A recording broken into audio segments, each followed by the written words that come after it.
열왕기하 19장 29절부터 봉독하겠습니다. 또 너에게 보일 징조가 이러하니 너희가 금년에는 스스로 난 것을 먹고 내년에는 그것에서 난 것을 먹되 제3년에는 심고 거두며 포도원을 심고 그 열매를 먹으리라. 유다 족속 중에서 피하고 남은 자는 다시 아래로 뿌리를 내리고 위로 열매를 맺을지라. 남은 자는 예루살렘에서부터 나올 것이요 피하는 자는 시온산에서부터 나오리니 여호와의 열심히 이 일을 이루리라 하셨나이다 하니라. 아멘. 우선 31절까지 봉독해 드렸습니다. 자, 오랜만에 정말 하나님의 따뜻한 말씀을 보게 되네요. 그동안 하나님께서는 많은 왕들이 잘못을 저지른 예가 더 많았기 때문에 언제나 책망의 말씀이 많았습니다.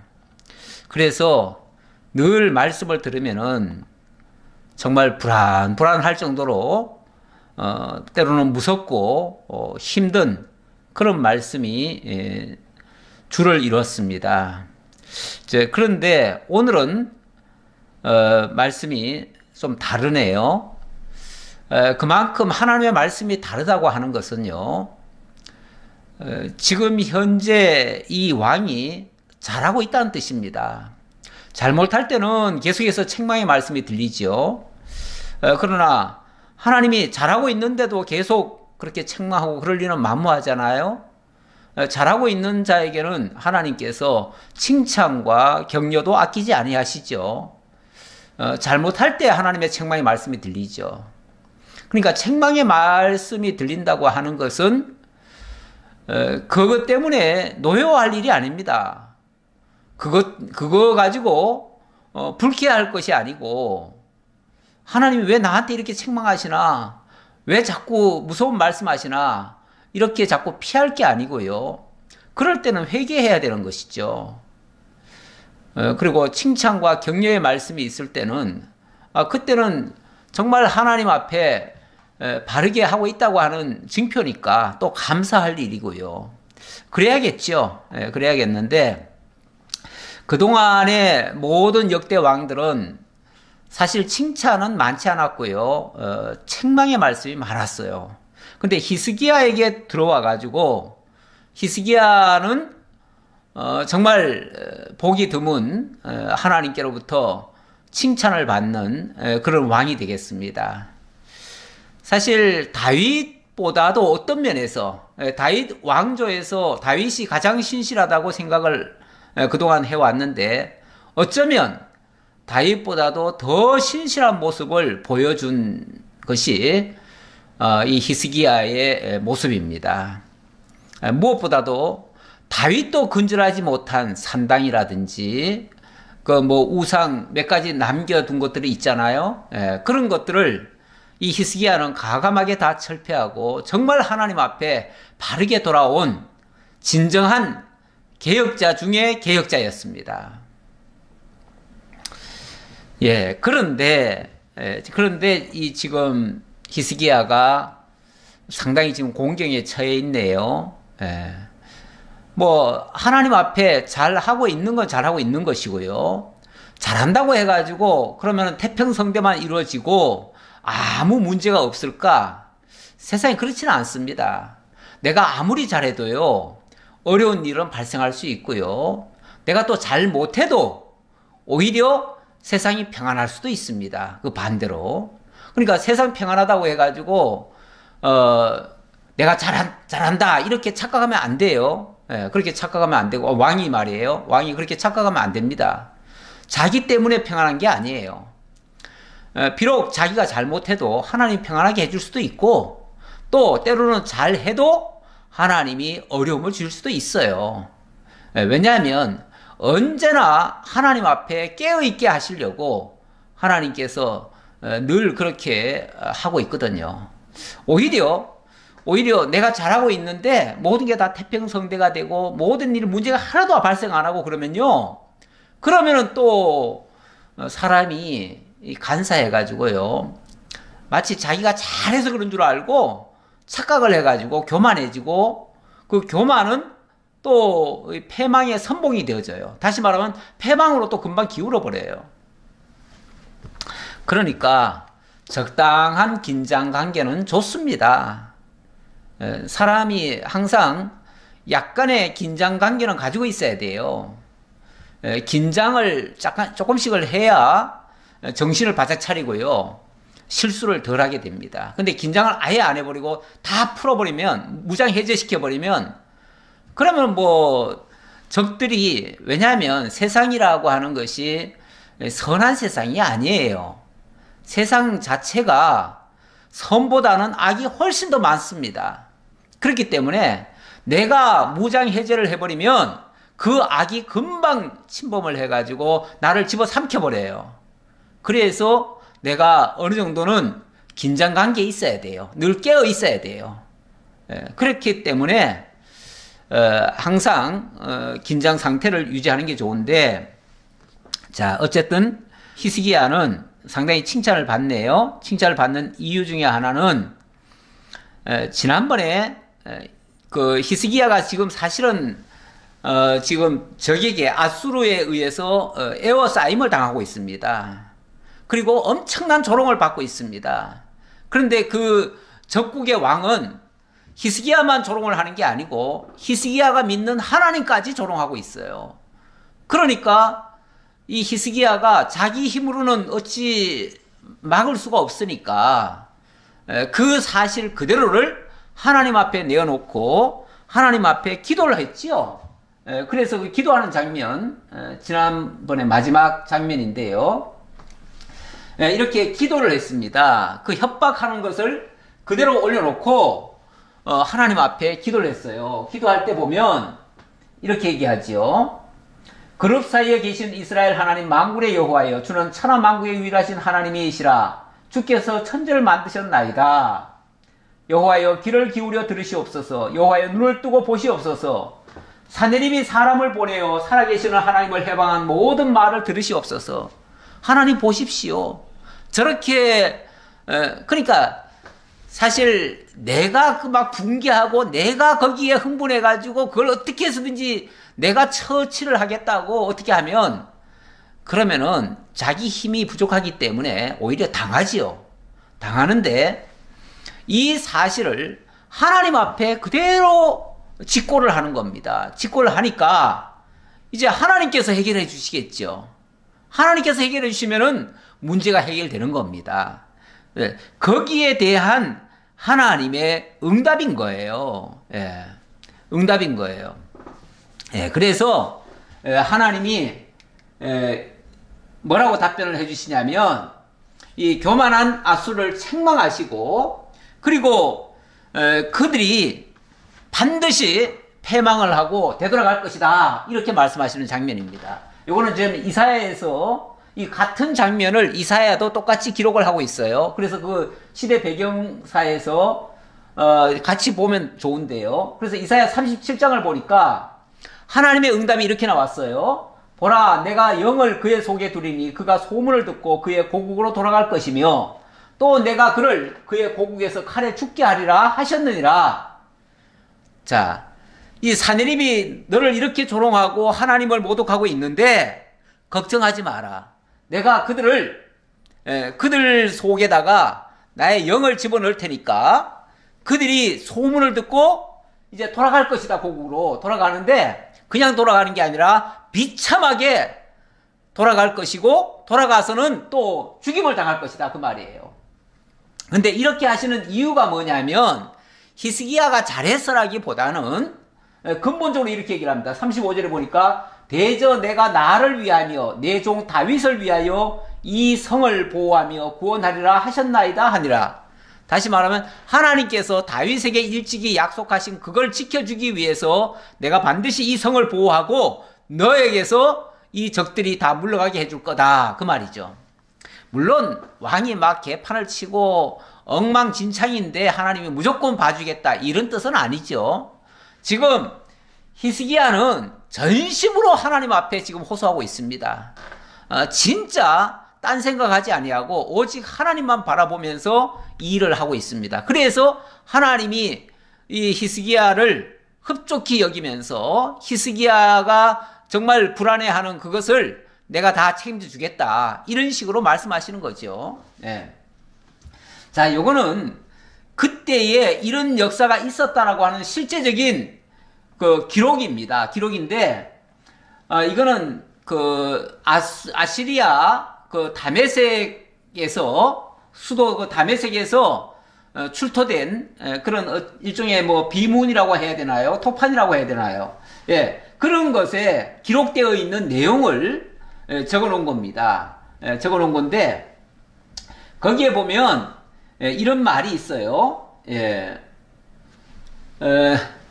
이 왕이 아주 자기가 자랑 삼아 이걸 적어 놨습니다. 뭐라고 적어 놨냐면, 이 히스기야가 내 말을 거역하고 나를 섬기지 않았다. 그래서 내가 그것을 징벌하기 위해서 거기를 쳐들어가 가지고 46개 그 도시를 내가 점령을 했다.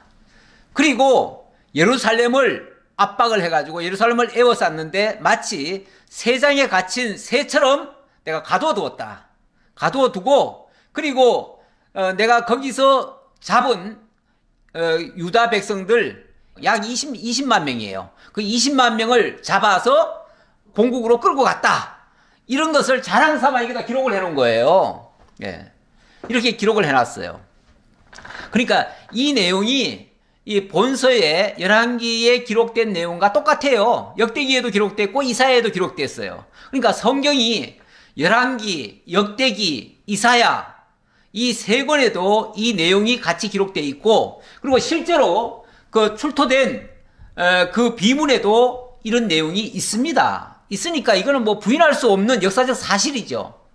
어떤 사람들은 이런 내용들이 너무 황당하게 들려가지고 어떻게 이런 일이 현실적으로 가능한가, 그래가지고 이 사실을 마치 신화처럼 여기는 경우가 있는데, 아닙니다. 이건 그대로 역사 속에 그대로 다 증거물로 나오고 있습니다.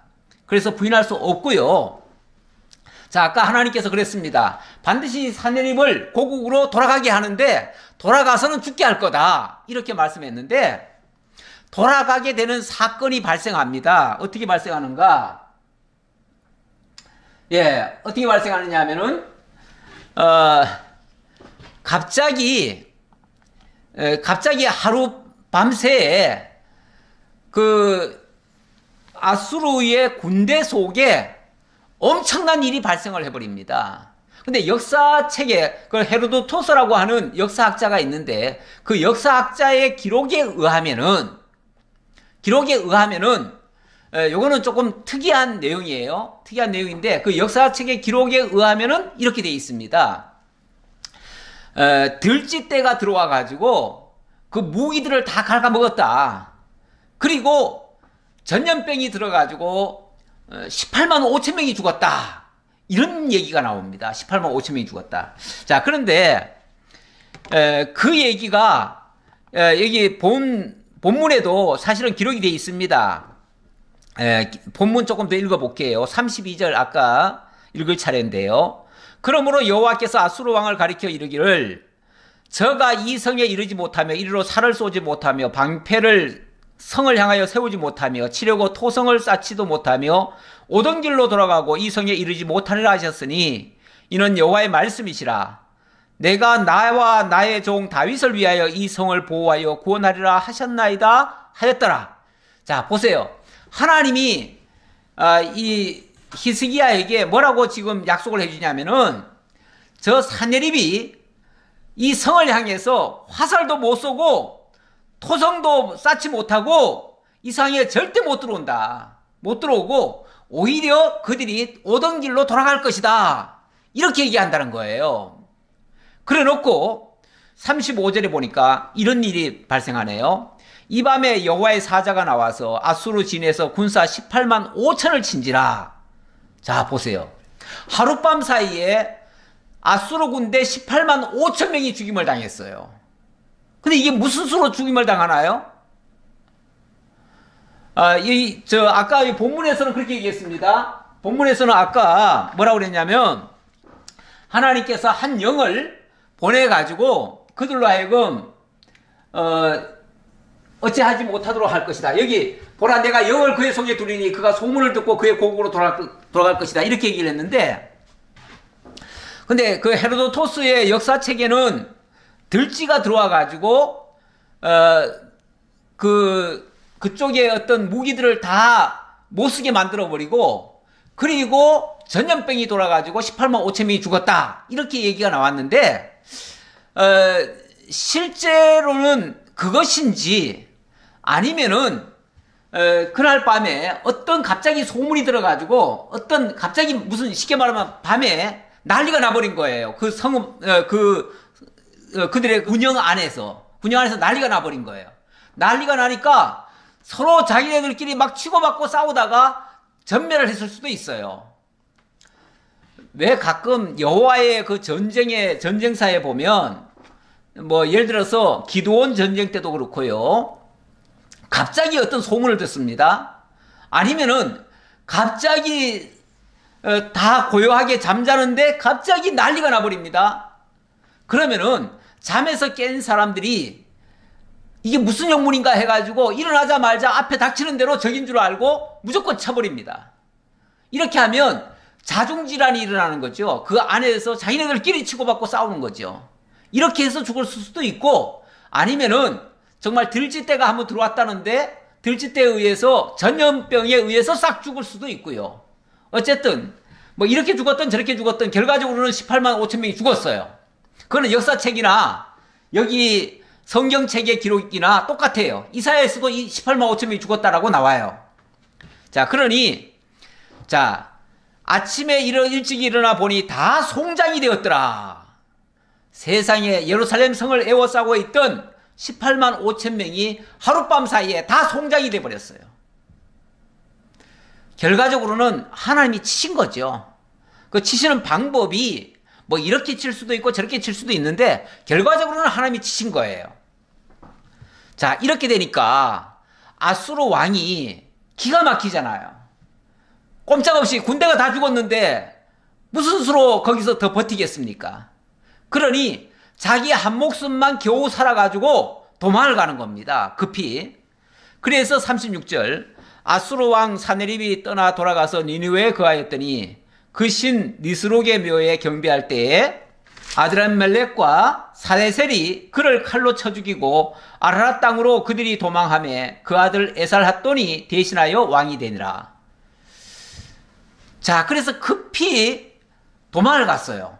자기네 고향으로 돌아갔지요. 돌아갔는데 어디 전쟁터에 나갔다가 승리를 해도 국립묘지예요. 여기 니스룩의 묘라고 하는 거는 우리나라로 말하면은 조선시대 때 종묘사직이라는 게 있어요. 그 종묘사직이 역대 왕들을 모신 곳이거든요. 거기 가가지고 조상들한테 쉽게 말하면 잘못했으면은 조상님들 노엽게 해드려서 죄송합니다. 노여하지 마시고 용서해 주십시오 하고서 잘못을 고하는 거예요. 자, 그런 식으로 묘에서 경배를 하니까 그 뒤에서 아드람멜렉과 사라셀이 그냥 저그를 칼로 찔러 죽여버렸어요. 근데 여기 아드람멜렉과 사라셀이 누군가를 봤더니 이사야에서는 그렇게 얘기를 합니다. 이사야에서는 그가 그의 아들이라고 돼 있어요. 아들. 그래서 여기 보니까요.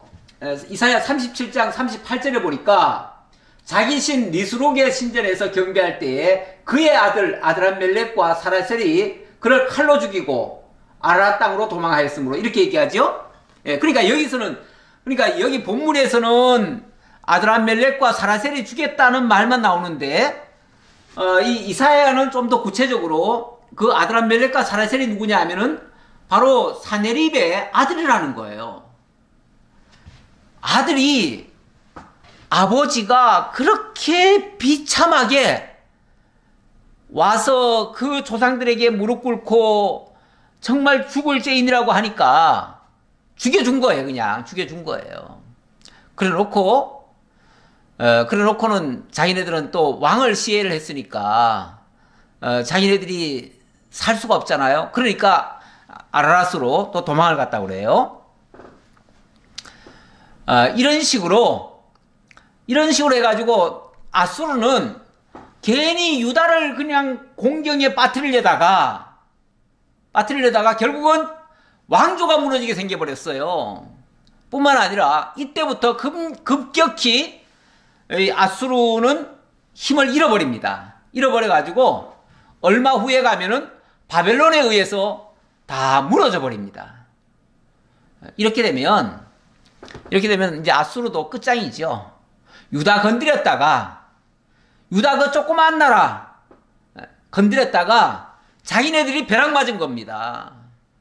마치 그 벌집 잘못 건드려가지고 벌집 건드리다가 그 벌에 쏘여가지고 다 죽는 거나 마찬가지예요. 하나님의 군대를 건드렸다가 하나님의 군대를 모독했다가 결국 자기네들이 다 멸망을 당한 꼴이 돼버렸습니다. 자, 이렇게 해서 아수르는 이제 완전히 멸망의 길로 접어들었고요. 자, 히스기야는 어쨌든 이렇게 해가지고 적이 물러갔으니까 이제 나라를 회복할 거 아닙니까? 회복하고 이제 나라가 평안해졌어요. 이제 적들이 이제 더 이상 없어요. 아수르가 못 건드리는데 누가 건드리겠어요? 그 당시 세계 최강인 아수르가 자기네를 건드렸다가 결국은 다 망해버렸는데 누가 이제 유다를 대적하겠냐 그 말이에요.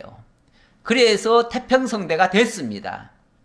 그런데 제가 서두에 말씀드렸지만 이 긴장이 풀어지면요 또 새로운 시험거리가 나옵니다.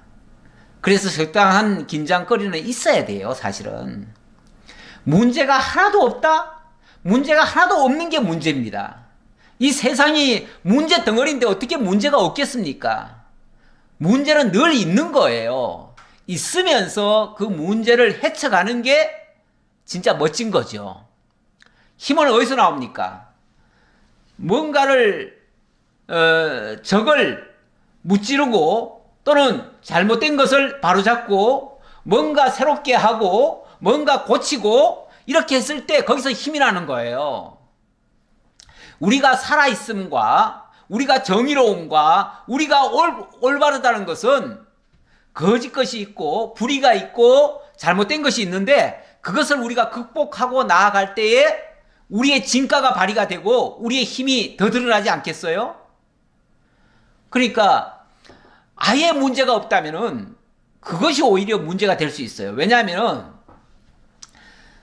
따뜻한 물에 개구리 원래 죽일 때 물을 서서히 데핀다는 말이 있잖아요. 뭐 저는 그렇게 해보지는 않았습니다만은 개구리를 서서히 물을 데피면은 이 개구리가 서서히 뜨거워지니까 따뜻하다고만 생각하지 그게 거기서 피해야 된다는 생각을 못 해요. 그러니까 그냥 계속 따뜻하다 좋다 그러다가 그냥 익어버려요. 그래서 죽어버려요. 예. 그런데 거기에 만약에 갑자기 찬물이 온다든지 뭔가 충격을 주면은 펄쩍 뛰어서 도망가지요.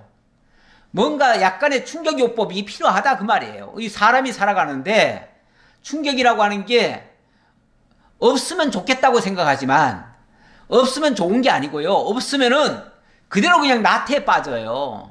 아무런 문제가 없으면 그게 진짜 문제가 돼요. 그러니까 약간의 문제는 괜찮아요. 그 문제는 얼마든지 우리로 하여금 이겨낼 만한, 감당할 만한 시험이에요. 그러니까 시험이 나쁜 게 아닙니다. 시험이라고 하는 건 적당히 오고 그 시험을 우리가 극복하고 이겨낼 때 우리들은 점점 잘하는 겁니다. 근데 시험이 아예 없어버리면요. 우리의 힘이 어디까지 있는지 알지도 못하고요.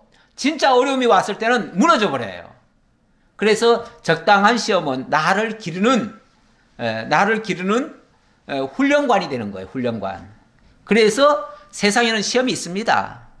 내일 수능고사 보는 아이들도 시험을 이것도 다 인생의 시험을 거치는 거예요. 이것도 다 거쳐가야 될 지극히 마땅히 거쳐가야 될 과정입니다. 이걸 거쳐감으로써 이 한 단계를 지남으로써 다음 단계를 이겨낼 수 있는 힘이 길러져요. 그래서 시험을 많이 거칠수록 세상에 다가오는 어떤 풍파도 다 헤쳐낼 수 있는 힘이 나오는 겁니다. 그래서 적당한 시험, 감당할 만한 시험 우리 하나님은 주시고 이겨내게 하신다. 이거를 염두에 두셨으면 좋겠습니다. 자, 히스기야도 보세요. 자, 이렇게 히스기야 이제 문제 없잖아요. 아니, 아수르까지도 이겨버린 히스기야를 누가 감당하겠어요? 아무도 감당할 수 없지요. 그러니까 하나님께서 외적이 없으니까 어찌 보면 내부에서 뭔가 시험거리가 하나 나옵니다. 그 시험거리가 뭐냐면 20장 1절에 보니까 그때에 히스기야가 병들어 죽게 되매 이렇게 나오네요. 병들어 죽게 됐다. 히스기야가 이제는 정말 이제 태평성대를 구가할 때인데 병들어 죽게 되네요. 참 사람 삶이라고 하는 게 좀 그런 것 같아요. 이제 고생 많이 했고 이제는 좀 이제 뭐 자녀들도 시집장가 다 보내고 이제는 내 할 일 다 했다. 이제는 더 이상 고생할 것도 없다. 이렇게 생각하면요 죽을 때가 옵니다. 그래서 이제는 이제 걱정거리가 없겠지.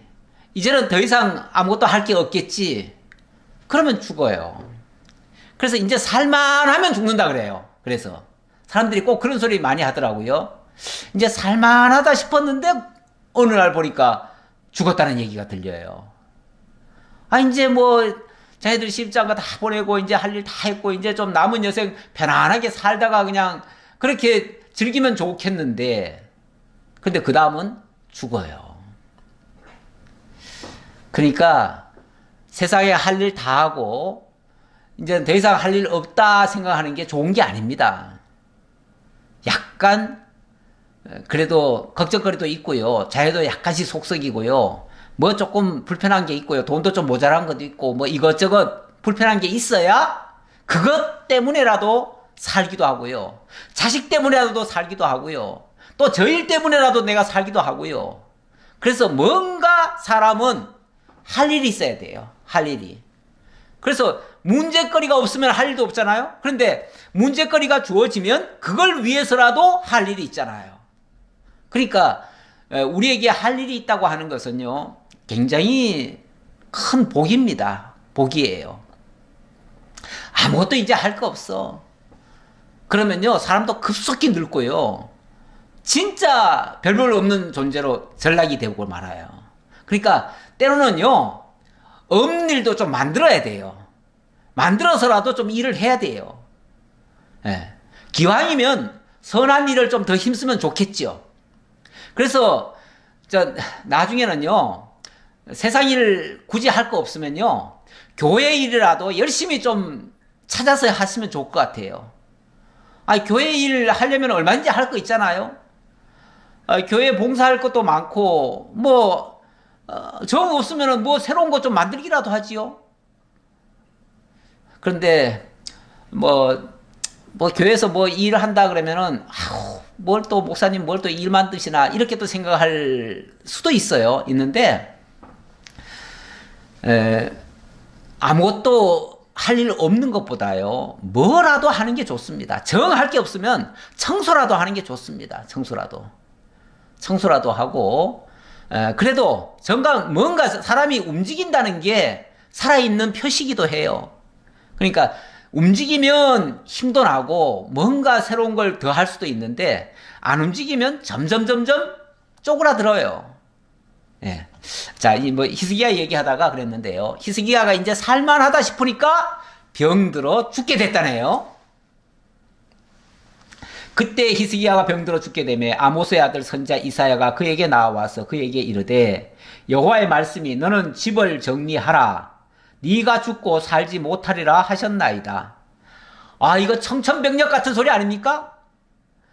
이제 그 엄청난 대적을 물리쳤고 이제는 뭐 정말 평안하게 이제 나라만 잘 다스리면 되겠다 싶었는데 하나님의 말씀이 너 이제 집 정리해라. 집 정리해라. 그리고 이제 너 이제 죽어야 된다. 그 말이죠.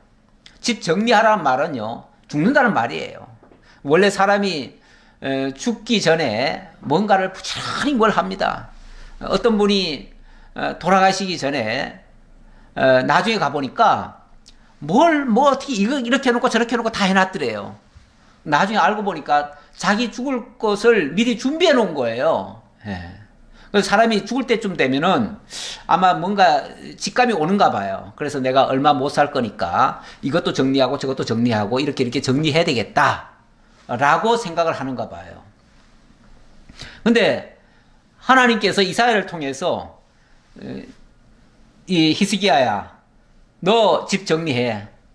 너 이제 더 이상 살지 못해. 근데 마침 병이 든 거예요. 병이 들었는데 우리는 왜 병이 들었다가도 그러잖아요. 병 들어도 뭐 며칠 앓다가 다시 일어나겠지. 이렇게 쉽게 생각하잖아요. 그런데 이사야가 오더니만 갑자기 너 이번 이 병으로 해가지고 너 죽을 거야. 이렇게 얘기하는 거예요. 그러니까 청천벽력 같은 소리죠. 히스기야가 가만히 생각하니까 어떻게 이렇게 황당한 말씀이 있나. 이제 하나님 앞에 그렇게 충성을 하고 정말 뭐 생명 내걸고 정말 하나님 앞에 기도하면서 그렇게 해가지고 아수를 물리치고 이제 살만하니까 하나님이 죽으라고? 뭔가 좀 억울한 느낌이 들지 않나요? 그래서 그런지 히스기야가 낯을 벽으로 향하고 여호와께 기도하여 이르되, 아무래도 자기가 지금 몸져 누운 거 아니겠어요? 병이 들어가지고 누웠어요. 누웠으니까 어디를 가지는 못하겠고 일어나서 이제 벽 쪽을 향해서 누워서 아마 그랬을 거예요. 벽 쪽을 향해서 하나님 앞에 기도하는 거죠. 하나님, 이사야 선지자가 나보고 이제 집 정리하라는데 이렇게 죽어야 됩니까? 그런 거죠. 예. 그러면서 기도의 내용이 이러네요. 여호와여 구하오니 내가 진실과 전심으로 주 앞에 행하며 주께서 보시기에 선하게 행한 것을 기억하옵소서 하고 히스기야가 심히 통곡하더라. 어찌 보면 인간적으로 히스기야가 불쌍해요. 그렇죠? 그렇게 하나님 앞에 충성을 다하고 그렇게 힘을 쏟아가지고 모든 에너지를 다 집중을 해서 정말 하나님을 섬겨드렸는데, 그런데 이제 그 결실을 좀 따려고 하니까 하나님이 죽으라네요. 그러니까 뭔가 좀 아쉬움이 있잖아요. 아쉬움이. 뭐 히스기야가 절대로 안 죽겠다는 뜻은 아닐 거예요. 하나님이 죽으라면 죽어야지 어떻게 하겠어요. 죽기는 죽겠는데 좀 뭔가 아쉬워요. 왜냐하면은 이제 좀 열매를 좀 딸까 싶은데 죽으라니요. 이제 좋은 세상, 지금까지는 어찌 보면 치열하게 살아온 거 아닙니까? 치열하게 살아왔는데 이제 좀 평안을 좀 누리고 좀 이제 평안하게 왕노릇 좀 하다가 좀 죽어야지, 이렇게 죽으라고 하면 억울하지 않습니까? 아마 이런 생각이 들었는지 어쨌는지 심히 통곡을 했대네요. 기도하면서. 왜 인간적으로 왜 안 그러겠어요? 서운하지요. 서운할 수도 있지요. 그랬더니 이사야가 성읍 가운데까지도 이르기 전에 여호와의 말씀이 그에게 임하여 이르시되, 너는 돌아가서 내 백성의 주권자 히스기야에게 이르기를, 왕의 조상 다윗의 하나님 여호와의 말씀이 내가 너의 기도를 들었고 너의 눈물을 보았노라. 내가 너를 낫게 하리니 네가 3일 만에 여호와의 성전에 올라가겠고. 이사야가 히스기야에게 와가지고 너 죽는다, 그러니까 집 정리해라 그래 놓고 지금 성을 지금 채 빠져나가기도 전에 하나님의 음성이 다시 이사야에게 들려온 거예요. 이사야야, 너 성 나가지 말고 다시 되돌아가서 다시 히스기야 왕에게 얘기해라. 뭐라고 그러냐면 네가 3일 만에 다시 일어날 것이다. 그리고 성전에 올라갈 것이다. 그리고 내가 너의 날을 15년을 더할 것이며 내가 너와 이 성을 아수르 왕의 손에서 구원하고 내가 나를 위하고 또 내 종 다윗을 위함으로 이 성을 보호하리라 하셨다 하라 하셨더라. 이거는 또 정반대 말씀이네요. 아까는 이제 집 정리해라. 너 죽는다. 그래 놓고는 이번에는 너 3일 만에 다시 일어날 것이다. 그리고 여호와의 성전에 가서 하나님께 제사할 것이고, 그리고 15년간 앞으로 더 살 거다.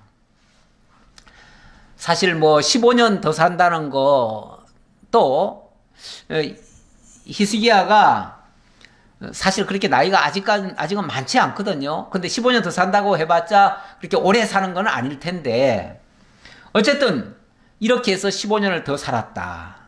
실제로 이후에 15년을 더 삽니다. 더 사는데, 이 말씀 때문에 죽을 병이 들었더라도 하나님 앞에 기도하면 하나님이 정말 통곡하듯이 기도하면은 하나님께서 그 기도 들어주신다. 히스기야가 기도하고 15년 더 살지 않았느냐. 그러니까 죽을 병이 들었다고 해서 포기하지 말고 하나님 앞에 정말 간절히 기도하면 하나님 15년 더 살려주신다. 이렇게 소개하시는 분들이 많습니다. 자, 어쨌든 이런 일이 있었습니다. 이렇게 되면 하나님이 금방 너 죽는다 그랬다가 또 기도하니까 다시 또 살려줬습니까? 자, 언뜻 보면 그런 거 맞지요. 뭐 분명히 하나님이 죽는다라고 얘기했으니까 이사야가 가서 전했을 것이고, 또 하나님이 다시 살려준다고 하니까 또 가서 전했는데, 어쨌든 이랬다 저랬다 한 것 같은 느낌이 들어요. 들긴 드는데, 그러면 하나님이 이랬다 저랬다 하시는 분인가? 우리가 기도하면 15년 봐주시고, 또 기도하면 또 봐주시고, 기도하면 또 봐주시고, 그러면 그걸 뭐라 그래요? 삼척동자라 그러나? 삼천동자라 그러나요? 3년 고기에서 한 번 넘어지니까 그 사람이 와서 나는 이제 3년밖에 못 살아. 왜냐면 오늘 그 3년 고기에서 넘어져가지고 3년밖에 못 살아. 그러면서 곧 죽는다고 하니까 딴 사람이 와가지고 그랬대잖아요. 아이고 축하한다고, 왜 3년만 산다고 생각하냐고. 거기 가서 한 번 더 구르면은 6년 살 것이고, 또 한 번 더 구르면은 9년 살 것이고, 10번 구르면 30년 살 것이고, 100번 구르면은 300년 사나요? 이렇게 살 건데 뭐 걱정이냐고. 그래가지고 그 사람이 가가지고 몇 번 굴렀대잖아요. 대굴대굴 계속 굴렀대잖아요. 그래가지고 오래 살았다고 그런 말이 있는데, 그럼 뭐 사람의 행위에 따라서 모든 게 가변이 되나요? 그런 식의 논리는 맞지 않겠지요. 근본적으로 맞지 않겠죠. 히스기야가, 어찌 보면 히스기야가 지금 모든 적이 없어져 버렸습니다. 갑자기 거대한 아수르의 그 적이 사라져 버렸어요. 하나님이 다 해결해 버렸어요. 그러니까 아무런 문제가 없어져 버렸어요. 그러니까 마음이 해이해졌을 수 있고요. 뭔가 방심했을 수 있고요. 그러면은 그대로 내버려두면 그대로 망합니다. 그러니까 하나님께서 어찌 보면 경종을 울린 거죠. 경종을 울렸고, 경종을 울리니까 정신을 번쩍 차린 거죠. 번쩍 차리니까 하나님께서 15년을 연장시켜 주신 거죠. 그러면서 이제 표현은 네가 그렇게 했으므로 내가 15년 더 살려준다라고 했지만은 하나님이 처음부터 죽이실 의사가 있었던 것은 아니에요. 왜 그러냐면 나중에 보니까 무슨 일이 있었냐면, 이때 더 살면서 이 히스기야가 아들을 낳습니다. 아들을 낳는데 그 아들이 므낫세예요. 근데 만약의 경우 이때 만약에 죽었다면은 그는 아들이 없이 죽는 겁니다. 아들이 없으면은 다윗의 대가 끊어지는 겁니다. 근데 하나님이 뭐라고 그랬어요? 내가 이 성을 보호하고 너를 살려준다. 왜냐하면 내 종 다윗을 위하여 그렇게 한다 그랬습니다. 다윗을 위하여 그렇게 한다는 말은 다윗의 그 왕위가 끊어지지 않게 하겠다, 그 얘기거든요. 않게 하려면은 더 살아야 자식을 낳을 거 아니겠어요. 안 그러면 자식이 없어요. 그러면 대가 끊어지는 거예요. 그러니까 꼭 히스기야가 기도해서 잘했기 때문에 살려줬다기보다는 하나님의 섭리 가운데 살려줘야 되는 거예요. 그럼 왜 앞에서는 왜 죽는다고 했을까? 그거는 히스기야에게, 우리 이제 번역상에 사실은 약간의 그 오해 소지가 있을 수도 있는데, 어쨌든 히스기야로 하여금 정신을 번쩍 차리게 만드는 거죠. 그래서 깨어서 긴장하게 만들고 정말 하나님 앞에 굳게 서 있게 하려고 그렇게 했다. 이렇게 볼 수 있습니다. 우리 하나님이 때때로 우리에게 경종을 울립니다. 위기 상황도 주셔요. 정말 위험한 상황, 곧 죽을 것 같은 상황도 주십니다. 그런데 그걸로 해서 죽느냐? 기도하게 하죠. 일단은 기도함으로써 하나님과의 관계를 다시 회복하고, 그리고 하나님의 그 은혜로 네가 기도했으니까 내가 살려주겠다라고 하는 어떤 명분을 하나님이 주시는 거죠. 그러니까 꼭 기도했기 때문에 살려줬다기보다는 하나님이 살려줄 의사를 가지고 계셨는데 기도하게 하신 거죠. 기도하게 하시고 그 기도를 통해서 살려주는 거죠. 우리 왜 부모님들이 자식들한테 훈계할 때 그러죠. 너 이렇게 하면 너 혼나? 너 가만 안 둘 거야? 이렇게 얘기하죠. 그런데 진짜 그러면 가만 안 두고 진짜 뭐 죽이기라도 할 건가요? 뭐 말할 때는 죽일 것처럼 얘기하죠. 근데 왜 그렇게 얘기하나요? 그 아이로 하여금 깨닫고 뉘우치고 돌이키라고 그렇게 한 거죠. 자, 돌이키고 나면 어떻게 합니까? 네가 돌이켰으니 내가 다 용서해 주마. 이러면서 다시 다 감싸주고 다시 원상복귀해 주잖아요. 그러니까 그거는 어찌 보면 일종의 부모가 자녀에게 뭐 나쁘게 말하면 협박인데, 협박이라는 표현보다도 뭐 어떻게 표현해야 되나요? 경고를 한 거죠. 경종을 울린 거죠. 왜요? 깨어있게 하려고요. 깨어있게 하려고 하나님께서 방법론적으로 그렇게 하신 거죠. 하나님의 뜻이 이랬다 저랬다 하는 게 아니고, 하나님이 때로는 경고를 울리시죠. 너 이렇게 하면 죽어. 이렇게 하시는 거죠. 그렇게 하시고 정신을 번쩍 차리고 돌이킬 때에 하나님이 그래 너 돌이켰으니 내가 다시 봐주마. 이렇게 하시는 거죠. 자, 그렇게 보시면 되겠고요. 그리고 하나님이 또 그를 살려주는 방법을 제시를 하셨습니다. 그래서 7절에 이사야가 이르되 무화과 반죽을 가져오라 하매 무리가 가져다가 그 상처에 놓으니 나으니라. 자, 이사야가 무화과 한 개 가져오라 그래가지고 그거를 그냥 상처에다가 이렇게 짓이겨 가지고 그거를 이렇게 갖다가 올려놨어요. 그랬더니 그 어떤 병이 있었는데 그 병이 나아버린 거예요. 이 사실 뭐 무슨 상처가 났다고 사람이 바로 죽나요? 그런데 그게 이제 일종의 어떤 약효에 의해서 다시 살아날 수가 있죠. 상처가 아물 수가 있죠. 아물지 않으면 죽는 거죠. 종기 같은 거라든지 이런 것도요, 심하게 속이 썩어 들어가면 그걸로 죽습니다. 죽는데 이 페니실린이라고 하는 게 발명이 되고 나서부터는 그 페니실린을 먹음으로써 일종의 마이신이죠. 요즘으로 말하면 그걸 먹음으로 해가지고 그 안에 그 종기 같은 게 다 사라져 버립니다. 그렇게 되면 사는 거예요. 모르겠어요. 이 무화과에 그런 페니실린 성분이 있었는지 없었는지는 모르겠지만 어쨌든 예를 들자면 그랬다는 얘기고, 그렇다고 해가지고 무화과가 꼭 그 약이 된다는 말은 아니죠. 무화과로 했기 때문에 치료가 됐다? 그렇게 볼 수는 없습니다. 오히려 하나님의 말씀으로 인해서 살아났다 이렇게 봐야겠죠. 자, 그렇게 보고요. 어쨌든 히스기야가 이렇게 해서 15년을 더 살게 됐습니다. 히스기야가 이사야에게 이르되 여호와께서 나를 낫게 하시고 3일 만에 여호와의 성전에 올라가게 하실 무슨 징표가 있나이까 하니. 자, 그런데 히스기야가 이 말이 고지가 안 들려요. 아니, 조금 전에 분명히 죽는다고 했잖아요. 그리고 이게 실제로 죽을 병이에요. 실제로 죽을 병이에요. 그런데 3일 만에 다시 살아난다? 이게 고지가 또 안 들려요. 고지가 안 들리니 그래서 이렇게 묻는 거예요. 선지자님, 제가 진짜 3일 만에 살아날 수 있을까요? 진짜 살아난다면 그 살아날 수 있는 어떤 징표가 있을까요? 왜냐하면 지금 그게 고지가 안 들리잖아요. 어떻게 분명히 이 병원에서 죽는다고 했는데 3일 만에 어떻게 또 다시 또 살아날 수 있다 그 말입니까? 무슨 용빼는 재주로 그게 가능하겠냐 그 말이에요. 그러니까 이사야가 이르되 여호와께서 하신 말씀을 응하게 하실 일에 대하여 여호와께로부터 왕에게 한 징표가 이 말이다. 예, 하나님께서 하신다고 했으니 하나님께서 해주실 겁니다. 그리고 거기에 대한 증표도 주실 겁니다. 무슨 증표가 필요합니까? 라고 물으면서 하는 말이에요.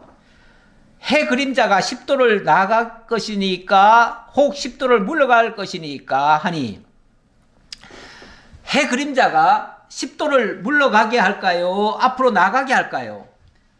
해 그림자가 그렇게 물었어요. 그랬더니 해 그림자야, 가만히 내버려둬도 앞으로 나가잖아요. 그러니까 앞으로 나가는 거는 징표가 아니죠. 원래 그것도 징표가 될 수는 있습니다. 징표는 될 수 있는데, 그거는 사람들이 어떻게 생각하냐면 그건 자연현상이다 이렇게 생각해요. 그러니까 그건 징표라고 따로 인정을 못하지요. 그러니까 히스기야가 대답하되, 그림자가 10도를 나가기는 쉬우니 그리할 것이 아니라 10도가 뒤로 물러갈 것이니이다 하니라.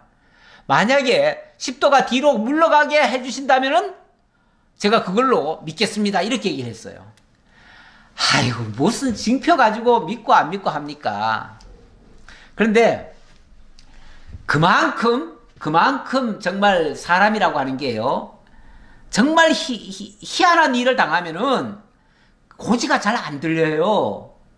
사람이라고 하는 게 자기 경험한 것만 믿거든요. 사실은 경험하지 못한 일들은 믿어지지가 잘 않아요.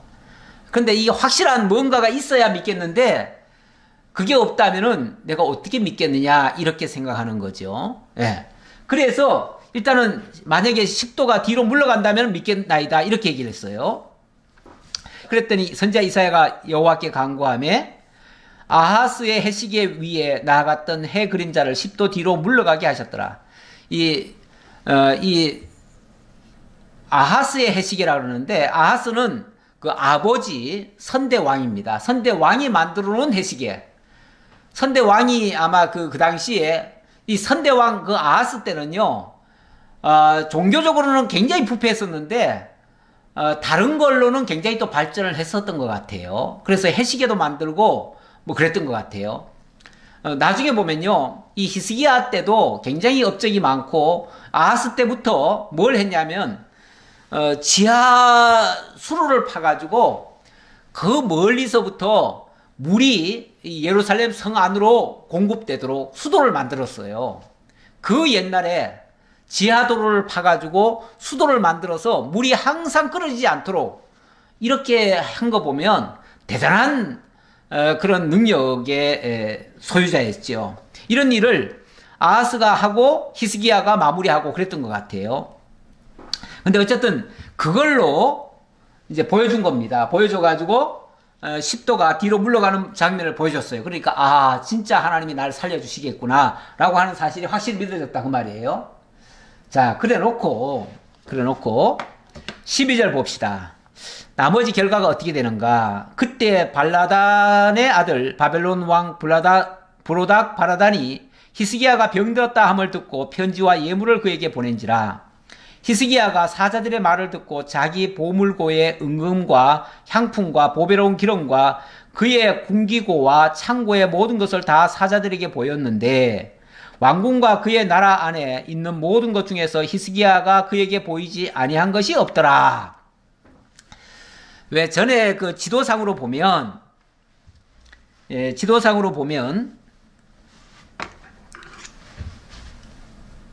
예,